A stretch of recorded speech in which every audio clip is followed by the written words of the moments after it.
অবশেষে আমি ইহাকে কাছে পেয়েছি। এই যে সরিষার ফুল, আমাদের জমির সরিষা ফুল। তো সেই সরিষা একদম কাছ থেকে দেখছি, নাড়ছি। সরিষার ক্ষেতে আমি চলে এসেছি। মাশাআল্লাহ, অনেক সুন্দর হয়েছে সরিষাগুলো।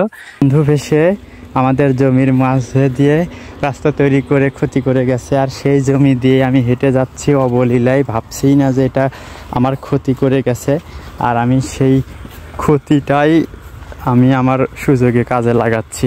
আসলে আমাদের সাবধান হওয়া উচিত, চলতে ফিরতে এরকম ক্ষতিগ্রস্ততা আমাদের খেয়াল রাখা উচিত, কেউ যেন আমাদের ক্ষতি করতে না পারে।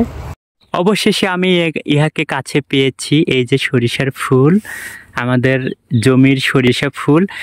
তো সেই সরিষা একদম কাছ থেকে দেখছি, নাড়ছি। সরিষার ক্ষেতে আমি চলে এসেছি। মাশাআল্লাহ, অনেক সুন্দর হয়েছে সরিষাগুলো, একদম ফুলে ফুলে ভরে গেছে। দেখতে ইচ্ছে করছে, অসাধারণ লাবণ্য, জাস্ট অন্যরকম। আর এই যে আমি পথ খুঁজে পাচ্ছি না, আমাদের জমির মধ্য দিয়ে এই দিক দিয়ে পথ অটোমেটিক তৈরি করে ফেলেছে সরিষা নষ্ট করে।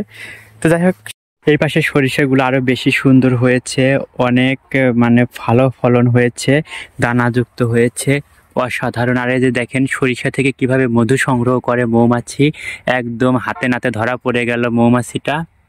এই তো বাবার সরিষা ক্ষেত দর্শন চলছে, সরিষা ক্ষেত ঘুরে ঘুরে দেখছি। মাশাআল্লাহ, অনেক ভালো হয়েছে। এবার আলহামদুলিল্লাহ আশা করা যায় সরিষার ফলন অনেক ভালো হবে। একসাথে অনেকগুলো জমি, পাশাপাশি জমি, এক জায়গাতেই সবগুলো, এবং সবগুলোতেই কিন্তু অনেক সুন্দর সরিষা হয়েছে। আমি ঘুরে ঘুরে দেখছি। আর আসলে এখানে যে আমি এসেছি, আব্বু বেশ কয়েকবার ফোন দিয়েছিল। আমি তো আসলে সকালবেলা আমার প্রয়োজনে একটা জায়গায় গিয়েছিলাম, তো ফেরার পথে এখানে এসেছি। এই জন্য দেখা যাচ্ছে যে একদম স্যুট বুট পরে আমি কিন্তু ক্ষেতের মধ্যে নেমেছি।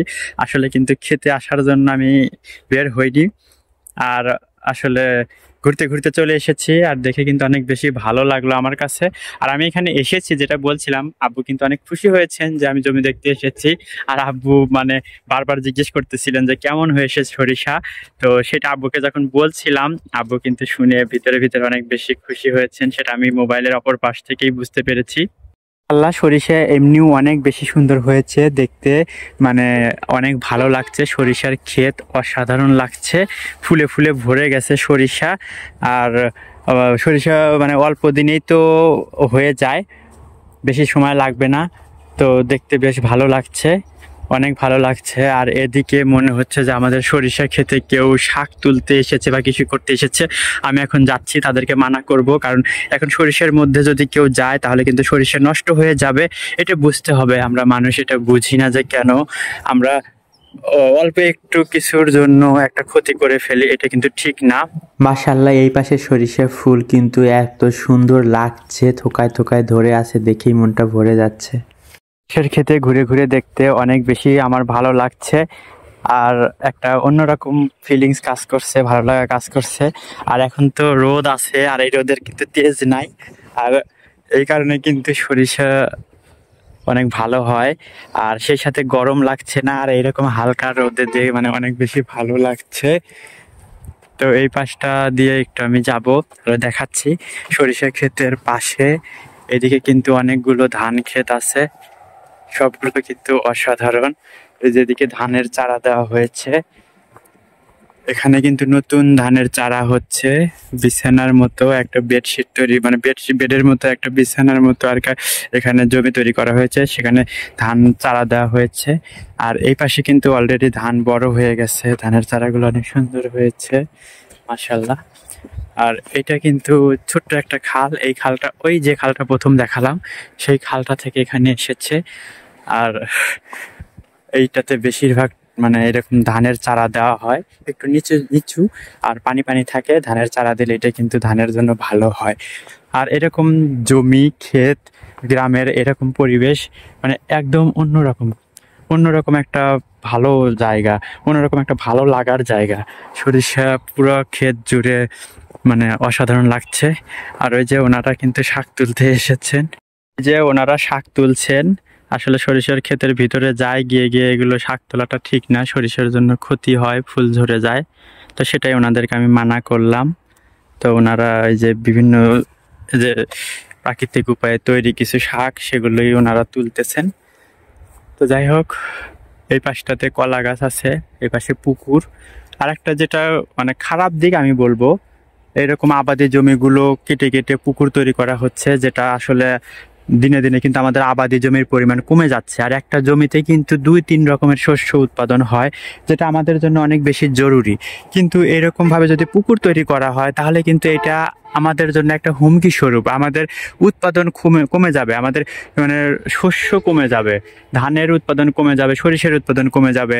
আসলে এই মানে আবাদি জমি এভাবে নষ্ট করে পুকুর তৈরি, যে পাশে দূরে দেখা যাচ্ছে এখানেও পুকুর তৈরি করা হচ্ছে, আবার এ পাশে তো করাই হয়েছে, আরও বেশ কিছু এরকম পুকুর তৈরি করা হচ্ছে। এরকম পুকুর তৈরি করাটা আসলে মোটেও উচিত না।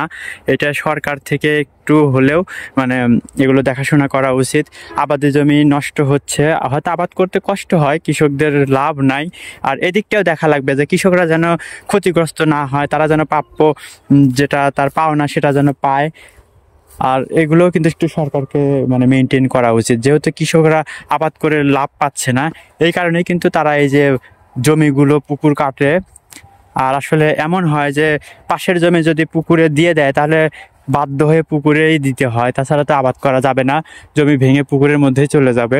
কথা বলতে বলতে আমার ওই মোবাইলটা বন্ধ হয়ে গেছে। আসলে সকালে কিন্তু ফুল চার্জ দিয়ে বের হয়েছিলাম, আর এত ভিডিও করতে করতে প্রচুর চার্জ চলে যায়, ভিডিও বন্ধ হয়ে গেছে। তো যে কথাটা বলছিলাম, এভাবে কিন্তু আবাদি জমিগুলো ক্ষতিগ্রস্ত করে পুকুর না করাটাই বুদ্ধিমানের কাজ।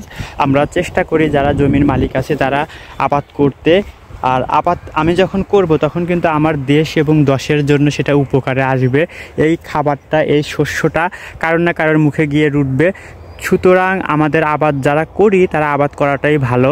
যদিও এখন মানে অনেকেই আমরা বাইরে থাকি, এভাবে আবাদ করার সুযোগ পাই না। আমাদের ফ্যামিলির সবাই বাইরে থাকি, মোটামুটি আব্বু শুধু এখন এখানে থাকে। তো আব্বুই টেক কেয়ার করে সব কিছুর লোকজন দিয়ে। তো তারপরেও এভাবে চেষ্টা করা উচিত। আর যেহেতু মোবাইলের চার্জ শেষ হয়ে গেছে, এই মোবাইল থেকে ভিডিও করছি, হয়তো ভিডিও একটু মানে ওরকম ভালো হবে না, তারপরেও করছি, ভিডিওটা শেষ করে দিব। আর আমি পুরো সরিষার ক্ষেতটা ঘুরে ঘুরে দেখলাম, মানে আমাদের এই পুরো এরিয়াটাই ঘুরে ঘুরে দেখলাম, বেশ ভালো লাগলো। আলহামদুলিল্লাহ অনেক ভালো হয়েছে। সবাই দোয়া করবেন আব্বুর সরিষা যেন অনেক অনেক ফলন হয়।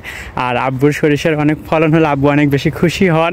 আব্বুর কাছে সরিষা এক একটা মানে গোল্ডেনের মতোই। আসলে একটা নাম দিতে চাইলাম, এটাকে যদি গোল্ডেন সিড বলা যায় তাহলে মনে হয় ভুল হবে না। একদম মানে গোল্ডেন সিড, স্বর্ণের বীজ, সরিষাতে একটা বীজই। তো অনেক ভালো লাগলো ঘুরে। আর হাঁটতে হাঁটতে হাঁপিয়ে গেছি, কথা বলতেও পারছি না। তো আজকের ভিডিও থেকে এখানে বিদায় নিচ্ছি। সবাই ভালো থাকবেন, সুস্থ থাকবেন। আল্লাহ হাফেজ, আসসালামু আলাইকুম।